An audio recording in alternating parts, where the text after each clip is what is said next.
ڈوبتے پاکستان میں جنسی تشدد۔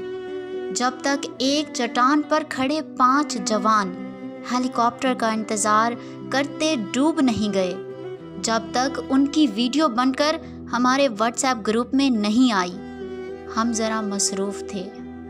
سیلاب چل پڑا تھا، لوگ مر رہے تھے، گھر تباہ ہو رہے تھے، مویشیوں کی لاشیں سڑکوں کنارے پڑی تھیں، سامان کی گٹھڑیاں سر پر لادے قافلے چل پڑے تھے، تیار فصلیں ڈوب چکی تھی، پورے سال کے لیے ذخیرہ کیے گئے دانے پانی میں بہہ گئے تھے۔ سوکھے دریا، وہ دریا جن کے ہم نام بھی بھول چکے تھے، اپنے پرانے راستے سونگھتے ہوئے واپس آ رہے تھے اور دریا کے راستوں میں بنی آبادیاں ملیاں میٹ کر رہے تھے۔ موسموں پر نظر رکھنے والے بتا رہے تھے کہ کراچی کی بارش طویل ہے اور تکلیف دہ بھی، لیکن کراچی سے آگے بھی پاکستان ہے اور بہت بڑا ہے۔ پہاڑوں کی بارشوں سے جو سیلاب کے ریلے نکلے ہیں ان کے پاس کوئی راستہ نہیں ہے، سڑکیں ہیں، پل ہیں، کچے پکے گھر ہیں، کہیں پوری آبادیاں ہیں۔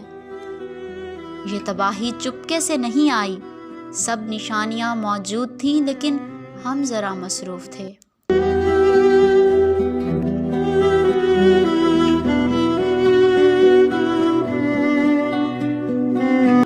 صرف عسکری ادارے ہی نہیں، صرف سیاستدان ہی نہیں، پولیس اور عدالتیں ہی نہیں، خبریں بیچنے والے اور انہیں خریدنے والے، ہم سب مصروف تھے۔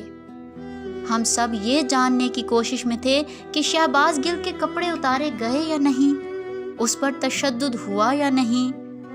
میں نے شاید زندگی بھر ٹیلی ویژن پر اتنی دفعہ لفظ جنسی تشدد نہیں سنا جتنا سیلاب کے پہلے دنوں میں سنا۔ پہاڑوں کی بارشوں سے جو سیلاب کے ریلے نکلے ہیں ان کے پاس کوئی راستہ نہیں ہے، سڑکیں ہیں، پل ہیں، کچے پکے گھر ہیں، کہیں پوری آبادیاں ہیں۔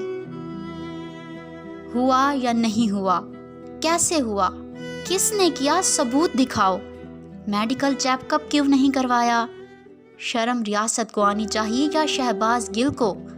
کسی پر بغاوت کا الزام لگاؤ، ہمیں تو باغی بھی ٹھیک نہیں ملے، اور وہ آگے سے جنسی تشدد کا الزام لگائے تو یہ ایک ہولناک خبر ہے جس کی ہیڈ لائن یقیناً بنتی ہے لان تان بھی، بحث بھی۔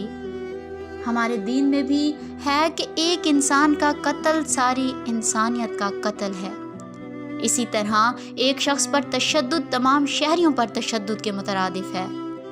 لیکن کون سے دین میں یہ لکھا ہے کہ ایک طرف طوفان نوح کسی کیفیت ہو، انسانیت ڈوب رہی ہو، لوگ غراتے پانیوں میں اپنے بچے کھینچ کر نکالنے کی کوشش کر رہے ہوں، اور ملک کے تمام پڑھے لکھے لوگ اس بحث میں مصروف ہوں کہ آج شہباز گل نے ناشتے میں کیا کھایا۔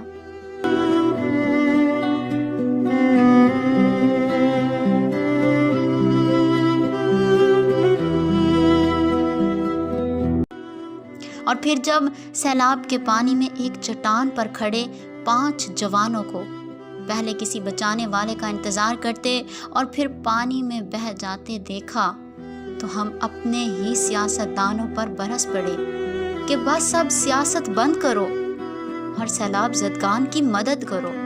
سیلاب زدگان کی مدد سے بڑا سیاسی کام اس وقت کوئی نہیں اور ہو نہیں سکتا، تو سیاستدانوں سے کہنا چاہیے کہ بھائیو جم کے سیاست کرو، ہیٹ پہنو، لمبے بوٹ پہنو، کالے چشمے آنکھوں پر لگاؤ، غریب بچوں کے ساتھ فوٹو کھنچواؤ، ہیلی کاپٹر پر چکر لگاؤ، راشن کے ٹرک میں کھڑے ہو کر راشن کے تھیلے بانٹو اور پھر فوٹو کھنچواؤ۔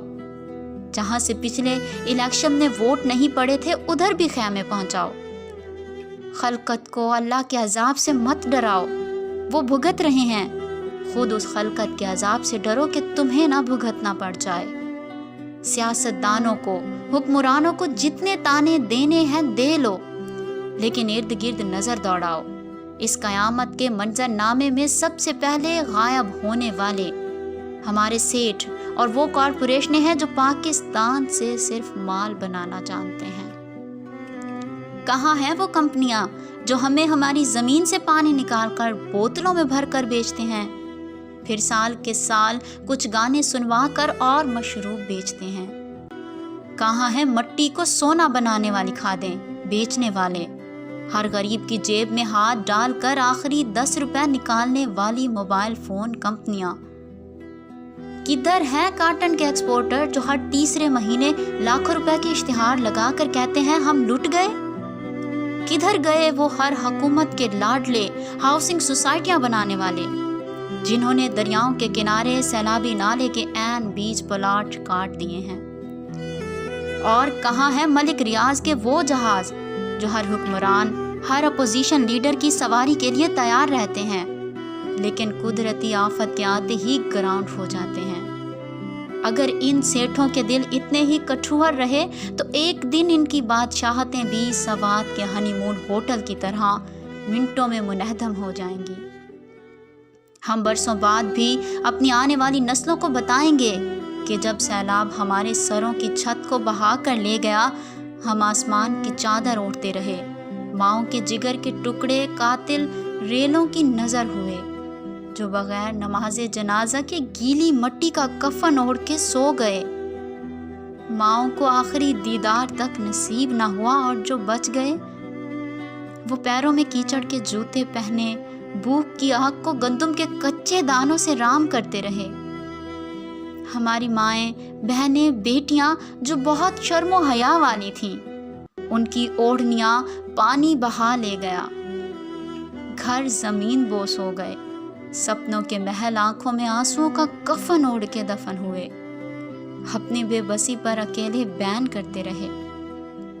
کوئی پرسان حال نہ تھا، ہمارے حکمران کرسی کے پیچھے پاگل، ہمارے حالات پر ایک نظر کرم تک نہ ڈال سکے، ایک دوسرے کو گرانے میں مصروف رہے، ہماری آہیں، ہماری سسکیاں ایوانوں کی دیواریں ہلانے سے قاصر رہیں۔ ہم اپنی مدد آپ کے تحت اپنے بھائیوں کا بازو بنے۔ ہزاروں سال بعد بھی مورخ 2022 کی تاریخ بیان کرتا ہوا اپنے آنسوؤں پر قابو نہیں رکھ پائے گا۔ ہم یاد رکھیں گے جنہوں نے ہمیں مرنے کے لیے چھوڑ دیا، وہ جب ووٹوں کی خاطر ہماری بچی ہوئی بستیوں کا رخ کریں گے تو ہم وہی بے رخی و بے اتنائی ان کی جھولی میں ڈالیں گے جو آج انہوں نے ہمارے دامن میں ڈالی ہے۔ انسانیت مشکل میں ایس ایم انٹرٹینمنٹ سیلاب متاثرین کی آواز بنا رہا، دکھیاروں کی آواز اعلیٰ حکام تک پہنچاتا رہا۔ مشکل کی اس گھڑی میں ایس ایم انٹرٹینمنٹ ہر لمحہ آپ کو باخبر کر رہا ہے۔ دور دراز کے علاقوں سے صورتحال ناظرین تک پہنچانے کا مشکل سفر جاری ہے۔ ایس ایم انٹرٹینمنٹ کی تمام ویڈیوز سے باخبر رہنے کے لیے ہمارے چینل کو سبسکرائب کریں اور بیل آئیکن کو پریس کرنا نہ بھولیے گا۔